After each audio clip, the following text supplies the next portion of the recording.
আজকের এই চমৎকার টিউটোরিয়ালে আমরা শিখব শুধুমাত্র মর্ফ ট্রানজিশন ব্যবহার করে কিভাবে এই সুন্দর অ্যানিমেশনটি তৈরি করা যায়। সো ওয়ান্ডার নেটওয়ার্কের আরও একটি চমৎকার টিউটোরিয়ালে আপনাকে স্বাগতম জানাচ্ছি। আমি মোহাম্মদ মেহেদী হাসান।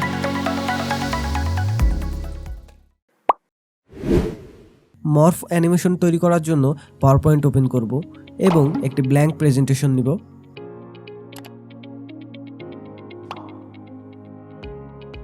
এরপর প্রিসেটটাকে ডিলিট করে প্রয়োজনীয় ছবিগুলোকে ইনসার্ট করে নিব। ছবিগুলোর লিঙ্ক পেতে ভিডিও ডেসক্রিপশন চেক করুন, ওখানে আমি সবগুলো ছবির লিঙ্ক দিয়ে দিয়েছি। ফটোগুলোকে এবার ক্রপ করে নেব, সেই সাথে ফটোর এজগুলোকে রাউন্ড করে ফেলবো যাতে আমাদের শেপটাকে আরও সুন্দর দেখায়। ছবির এজটাকে রাউন্ড করার জন্য প্রথমেই ইমেজটা সিলেক্ট করব, তারপরে ক্রপ থেকে ক্রপ টু শেপে যাব, এরপরে একটা রেক্টেঙ্গেল সিলেক্ট করে দেব। রেক্টেঙ্গেল সিলেক্ট করার পরে ওপরে আসা ইয়েলো ডটটা এদিক সেদিক টানাটানি করলেই আমাদের ছবিটা রাউন্ড এবং চৌকোনো হতে থাকবে।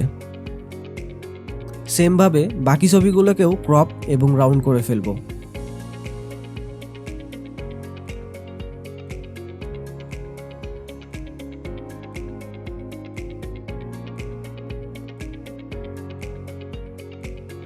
সবগুলোকে সিলেক্ট করব এবং অ্যালাইনমেন্ট মিডল করব। এবার মাঝের ছবিটাকে সবথেকে বড় রেখে দুই পাশের দুইটা ছবি এক ধাপ ছোট এবং শেষ প্রান্তের দুইটা ছবি তার থেকে ছোট করব। সবগুলোর পাশাপাশি স্পেস ঠিক রেখে টোটালটা মার্ক করে অ্যালাইনমেন্ট মিডল করে দিব। প্রথম স্লাইডটা সিলেক্ট করে কন্ট্রোল ডি চেপে স্লাইডটা ডুপ্লিকেট করে নেব। এবার আবার প্রথম স্লাইডে যাব এবং সবগুলোকে সিলেক্ট করে একটু নিচে নিয়ে আসব। সিলেকশন প্যান ওপেন করব এবং মাঝের ছবিটার লেয়ারটাকে ফ্রন্টে রেখে বাকিগুলোকে এভাবে মাঝেরটার পেছনে লুকিয়ে দেব।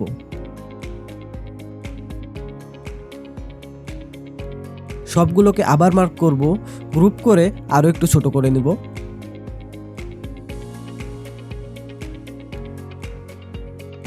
এবার উপরে আমি ইচ্ছামতো একটি টেক্সট বক্স নিয়ে নেব। টেক্সট বক্সটাকে প্রয়োজন অনুযায়ী কাস্টমাইজ করে নিচে গ্রুপ করা ইমেজগুলোকে আবার আনগ্রুপ করে দিব। এবার দ্বিতীয় স্লাইডটাকে সিলেক্ট করে দ্বিতীয় স্লাইডটাকে ডুপ্লিকেট করে নেব এবং তৃতীয় স্লাইডটাকে এভাবে কাস্টমাইজ করব।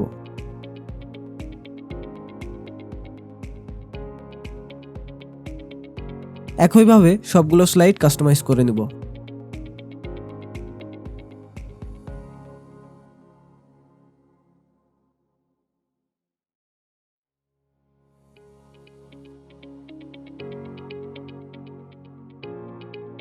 এবার ট্রানজিশনটাকে আরও সুন্দর করার জন্য ডিজাইন ট্যাবে যাব। ডিজাইন ট্যাব থেকে ফরম্যাট ব্যাকগ্রাউন্ডে যাব এবং ফরম্যাট ব্যাকগ্রাউন্ডে ফিল কালার দিয়ে দেব পিকচার অ্যান্ড টেক্সচার এবং নিচে ইনসার্ট থেকে আমাদের পিকচারটি সিলেক্ট করে দেব।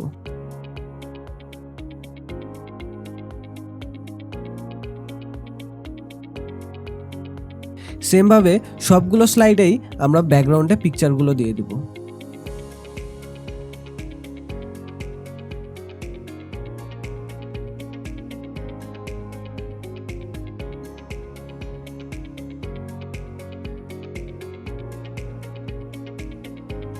এবার আমার চ্যানেলের লোগো এবং টেক্সট বক্সটা বসিয়ে দেব সবগুলোতে এবং কালার আর ব্যাকগ্রাউন্ডগুলো অ্যাডজাস্ট করে নেব।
সব কাজ শেষ।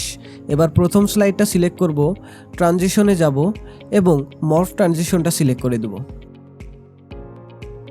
এবার শুধু ডিউরেশনটা 0.75% সেট করে অ্যাপ্লাই টু অল করে দিলেই আমাদের অ্যানিমেশনটা রেডি হয়ে যাবে। সো আমার অ্যানিমেশনটা এখন রেডি, চলুন প্রিভিউ করে দেখা যাক।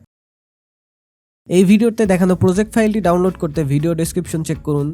ভিডিওটি যদি আপনাদের উপকারে এসে থাকে তাহলে ভিডিওটিতে একটি লাইক দিন এবং কমেন্টে জানিয়ে দিন আপনার মতামত। এই অ্যানিমেশনটাকে কিভাবে ভিডিও আকারে সেভ করবেন সেটা জানতে আই বাটনে ক্লিক করুন, অথবা লাইফ টাইমের জন্য মাইক্রোসফট অফিস অফিসিয়াল লাইসেন্স পেতে চ্যানেলটি সাবস্ক্রাইব করে রাখুন।